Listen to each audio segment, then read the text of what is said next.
அனைவருக்கும் வணக்கம். என் பெயர் கீர்த்தி. நான் இன்னைக்கு பேச போகிற புத்தகம் பந்தயம் அப்படிங்கிற ஒரு சிறுகதை தொகுப்பு. இந்த தொகுப்பின் ஆசிரியர் அமுதா ஆர்த்தி அவர்கள். நான் நேரம் கருதி கதையெல்லாம் சொல்லான்னு வந்தேன், சுருக்கமாக முடிச்சுக்கலான்னு நினைக்கிறேன்.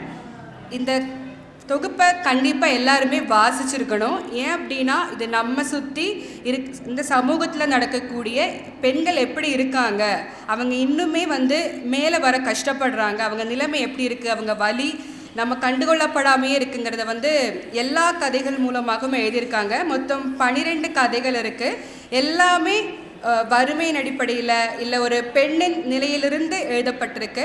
அதில் ஒரு முதல் கதையை மட்டுமே நம்ம படித்தோம் அப்படின்னா அங்கிருந்து நகரவே முடியாது. நமக்கு எல்லாருக்குமே இந்த ரயில் பயணம் அப்படிங்கிறது ரொம்ப பிடிச்சது, எனக்கு ரொம்ப பிடிக்கும். ஆனால் இந்த முதல் கதையை படிக்கிறோம் அப்படின்னா கொஞ்ச நாளைக்கு ரயில் பக்கமே போக மாட்டோம்னு நினைக்கிறேன். ஒன்றும் இல்லை, பிறந்த வீட்டில் அந்த பொண்ணுக்கு ஒரு சின்ன பிரச்சனை. அங்கேருந்து நான் என் கணவர் வீட்டுக்கே போகிறேன்னு கிளம்பி போகிறாங்க. கணவர் வீட்டிலேருந்து போய் அங்கே அவர் கூட பிரச்சனை, அங்கேருந்து திரும்பி வராங்க எங்கள் அம்மா வீட்டுக்கே போகிறேன்னு. அவங்க கையில் காசு இல்லை. பக்கத்து வீட்டில் இருந்தவங்க கிட்டேருந்து ஒரு 500 ரூபாய் வாங்கிட்டு விருத்தாச்சலம் ரயில் நிலையத்தில் இருந்து நாகர்கோவில் போகிறாங்க. அந்த பயணம் தான் இந்த கதையாக இருக்குது. ரொம்ப சுருக்கமாக சொல்லிடுறேன். அந்த ரயில் நிலையத்தில் உட்காந்துருக்காங்க. அவங்க கையில் 3 வயது பெண் குழந்தையும் 3 மாத ஆண் குழந்தையும் இருக்குது. யாருமே கூட இல்லை. அந்த 2 குழந்தைகளும் பிடிச்சிட்டு ஒரு ஓரமாக உட்காந்துருக்காங்க. அவங்க பார்க்குற முதல் காட்சி என்னென்னா, அங்கே அதே ரயில் நிலையத்தில் ஒரு மனைவி ஒரு கணவன் மடியில் படுத்திருக்காங்க. அதை தான் அவங்க பார்க்குற முதல் காட்சியாக இருக்குது. ரொம்ப நேரம் பார்க்குறாங்க அந்த காட்சியை. அதுக்கப்புறம் சரி நம்ம அடுத்த ரயில் வந்த உடனே ஓடி போய் ஏறிடலான்னு போகிறாங்க. அது கிறிஸ்துமஸ் நேரம், ரொம்ப நெருக்கமாக இருக்குது, எந்த ட்ரெயின்லையும் ஏற முடியல. இருந்தாலும் நம்ம கண்டிப்பாக போகலாம், ரிசர்வ் பண்ணலாம். அவங்க அந்த ரயில்கிட்ட போகிறாங்க. அவங்களே என்ன சொல்கிறாங்க, கை குழந்தை வச்சுட்டுலாம் ஏற முடியாது, வேணாம் நீங்கள் ஏறாதீங்கன்னு சொல்லி மிரட்டிடுறாங்க. அப்போ அவங்க இறங்கி வராங்க. சரி அடுத்து லேடிஸ் கம்பார்ட்மெண்ட் போகலாம், அங்கேயும் கூட்டம், எங்கேயுமே அவங்க ஏற விடலான்னு அவங்க ஏறுறதுக்கு தயாராக இருக்காங்க. நான் எப்படியும் ஏறி முதல்ல என் வீட்டுக்கு நான் போயிடுறேன் அப்படின்னு. ஆனால் அவங்களால முடியல. ஒரு போலீஸ்காரர் இந்த இதெல்லாம் ஏற வேணாமா, அடுத்ததில் நீங்கள் போங்க, கூட்டமாக இருக்குன்னு சொல்லி உட்கார வைக்கிறாங்க. அவங்க அந்த குழந்தைய பிடிச்சிட்டே உட்காந்துருக்காங்க. மனசு அவ்வளோ படபடக்குது, அடுத்த ரயிலையாவது நம்மளை ஏற்றிடணும் அப்படின்னு. அடுத்த ரயில் வருது, அதில் சுத்தமாக ஏறவே முடியல. ஆண்கள்லாம் ஏறதுக்காக அந்த படியில் ஏறும்போதே முடிஞ்சால் நீங்கள் ஏறிப்போங்க அப்படின்னு சொல்லி அந்த வழியை விடாமல் உட்காந்துருக்காங்க. அப்போ அங்கே அந்த போலீஸ்காரர் மறுபடியும் சொல்கிறாரு, நீங்கள் என் கூட வாங்கன்னு சொல்லி டிடிஆருக்குன்னு ஒரு அறை இருக்கும், அங்கே போய் நீங்கள் கொஞ்ச நேரம் இவங்க இருக்கட்டும், ஏதாச்சும் 2 பேர் இறங்கும் போது இந்த அம்மாவை கொண்டு போய் லேடிஸ் கம்பார்ட்மெண்ட்டில் எங்கேயாவது உட்கார வச்சுருங்கன்னு சொல்கிறாங்க. அந்த டிடிஆர் அறையில் தான் அவங்க இருக்காங்க, அந்த குழந்தைய பிடிச்சிட்டு. நம்ம அந்த கதை படிக்கும்போது சரி அவங்க ரயிலில் ஏறிட்டாங்க, அந்த மாதிரி ஒரு மன நிம்மதியாக இருக்கும். ஆனால் அந்த கதை நகரும்போது ரொம்ப பதட்டத்தை கொடுத்துச்சு. ஏன்னா அந்த டிடிஆர் வராங்க, நீங்கள் சௌகரியமாக படுத்துக்கோங்க, குழந்தைய இங்கே ஓரமாக வச்சுட்டு நீங்கள் நல்லா படுத்துக்கோங்க அப்படின்னு. ஒரு இரவாகிற டைமில் அந்த டிடிஆரே அவங்க மேலே தொடையில் கை வச்சாங்க அப்படின்னு அந்த கதை இருந்துச்சு.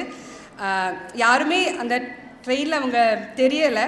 அந்த பதட்டம் இருக்கு இல்லையா, அந்த கதையை வாசிக்கும்போது அந்த வலி பதட்டம் வேறு வழி இல்லை. திட்டா நம்ம இறங்கிடுவோமோ, இறக்கி விட்டுருவாங்களோ அப்படிங்கிற பயம்.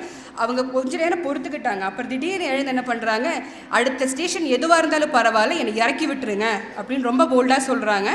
அவர் நான் போய் 10 பயணிகளை எல்லாம் பார்த்துட்டு வரேன்னு கிளம்பி போனவர் திரும்ப வராங்க. அவங்க சரி நம்மளை இறக்கி விட்டுருவான் அப்படின்னு அவங்க சொல்கிறாங்க, நான் அடுத்த ஸ்டேஷனில் இறங்கிடுவேன், நான் அடுத்த டிடிஆர் வருவார், அவங்கக்கிட்ட சொல்கிறேன், நீங்கள் இங்கேயே உட்காந்துக்கோங்க, அடுத்த 2 பேரும் மதுரையில் இறங்க போகிறாங்க, நீங்கள் போய் அந்த இடத்துல உட்காந்துக்கோங்க அப்படின்னு சொல்லி அவர் ஒரு ஃபோன் நம்பர் தரேன், நீங்கள் போய் இறங்கின உடனே எனக்கு கூப்பிட்டு சொல்லுங்கள், அப்படி உங்களை இந்த இடத்துல உட்காரக்கூடாதுன்னு அந்த டிடிஆர் சொன்னாலும் நீங்கள் எனக்கே கால் பண்ணுங்கன்னு சொல்கிறாங்க. அப்புறம் அவங்க அந்த நிலையை கடந்துடுறாங்க. அவங்க யோசிக்கிறாங்க எதனால் அப்படின்னு.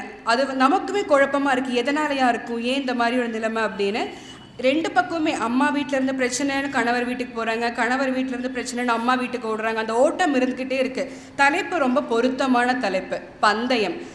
பெண்கள் அப்படிங்கிறவங்க ஓடிக்கிட்டே இருக்கணும். அது எப்படிப்பட்ட ஓட்டம் அப்படின்னா, எப்படிப்பட்ட பந்தயம்னா, கூட உங்களுக்கு ஓடுறதுக்கு ஆளே இல்லைனாலும் நீங்கள் ஓடியே ஆகணும். ஏன்னா உங்கள் வாழ்க்கை அப்படிப்பட்டது. உங்கள் கூட இருக்கிற சமூகம் உங்களை ஓட விட்டுக்கிட்டே இருக்குது அப்படிங்கிறத இந்த ஒவ்வொரு கதையும் நமக்கு கதை மூலமாக நமக்கு தெரிஞ்சுக்க முடிஞ்சது.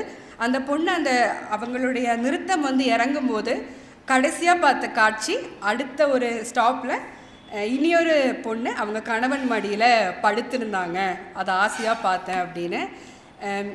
அதிகபட்ச ஆசையெல்லாம் இருக்காது. நம்மளுடைய வலிக்கு வந்து துணையாக நிற்கிறவங்க, நமக்கு தேவையான சொல்கிறவங்க, இதுதான் அதிகபட்ச அன்பாகவே இருக்கும்னு நினைக்கிறேன். சக மனிதர்களை நேசிக்கிறது அப்படிங்கிறது. அதில் பாலினமெல்லாம் இல்லை, அன்புக்கு பாலினமெல்லாம் தெரியாது.